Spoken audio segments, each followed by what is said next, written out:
Hello mga chong, isang mapagpalang araw na naman. Ngayon, gagawa tayo ng mabilisang ulam. Ang gagawin natin ngayon ay pork chop ala chamba. Siyempre, andyan yung di mawawala yung ating paboritong ingredients dyan. Yung pabida-bidang sibuyas at yung ating panglaban sa high blood na bawang. So yan guys, gagayat-gayatin lang muna natin yung ating sibuyas. Dahan-dahan baka masama yung ating kamay.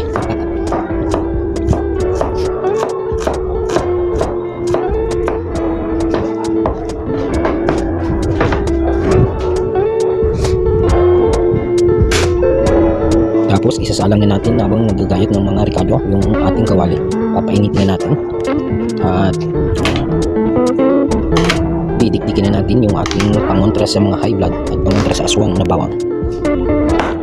Yung lulutuin natin guys ay sariling version ng pork chop na parang adobo lang siya guys, pero lalagyan natin ng konting sabaw para merong pang sabaw sa mga bahaw.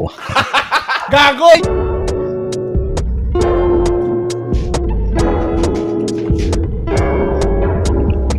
Lalagyan natin ng oyster sauce at ng nor cubes para pang padagdag ng lasa at linamnam. So ngayon, igigisa na natin yung bawang. Hihintayin natin magkulay brown para babang siya at ilagay na natin yung ating sibuyas. Ikiwar-kiwar lang guys, halu-haluin, ikosin-ikosin. Tapos ilalagay na natin yung pork chop.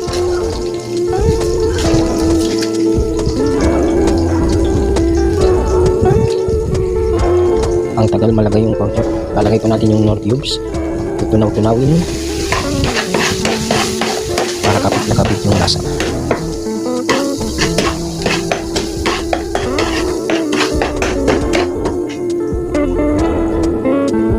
Ilalagay na natin yung pork chop. Isa-isayin lang natin para hindi masama yung tubig. Pagkatapos nyan, halu-haluin. Hintayin natin hanggang magkulay brown yung karne bago natin sabawan at takpan.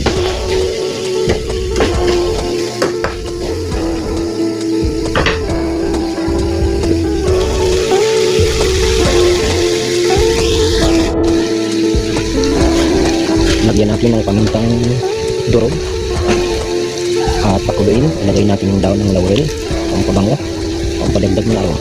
So, habang ilalagay natin yung daon ng laurel, shout out para dyan sa ating mga viewers, sa mga solid viewers, sa mga followers, sa mga viewers natin na sa abroad, mga FW, at pati na rin po sa mga basyo.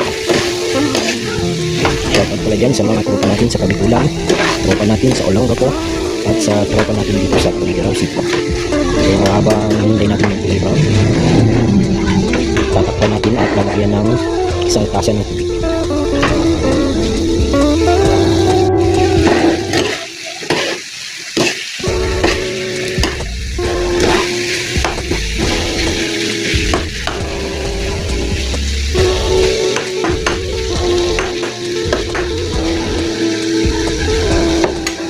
At kung umabot ka na sa parte nito ng video, i-comment mo dyan sa baba sa comment section kung nasang lugar ka napapanood mo ang video na ito, para malaman natin kung saan umaabot yung mga walang kwentang content natin. Ilagay na natin yung isang tasang tubig na pangsabaw para yung pork chop natin may sabaw. Yan yung gagawin natin pangsabaw sa bahaw. Takpan natin at pakuluin para lumambot yung karne natin. So pagkulo na, i-adjust yung lasa depende sa ating panglasa. Lalagyan natin ng toyo mga chong at yung pangpanamis-namis na sarsaya oyster sauce. Yan yung magbabalance ng tamis at alat. Pagkatapos nyan, i-mekos-mekos lang natin at takpan ulit at hintayin nating maluto.